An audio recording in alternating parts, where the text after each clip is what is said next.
Bro, aku beli sibuk na video. Bro, begini ka phone kadi ka Vivo V21 5G phone. Full damage, kalau abun damage ha pinani damage. Ka frame, middle frame, back frame kadang biang tama back frame lu change lut. Change lut kani berkhat jangan change nga panipi kumno nga try ka mga kabiang ng biang mo. Sa comments Vlog nganam bang niya Sandra tangan sedang makam.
Bakit pwede nga din? Ha? Bakit?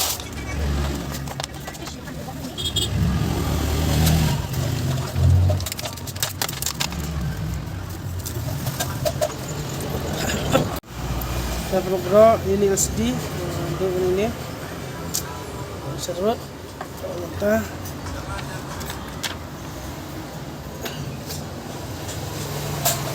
aku sini dulu baru kali ini saya tak LCD pat.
Ya, saya coba dulu.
kalau bro dapat jadi tang isa si like entah din sapi ikan lah dulu sasaran te perlu bro takani Vivo V21 te kaladap te setengah kani dengan ta nomor mga tukawai ng pakala te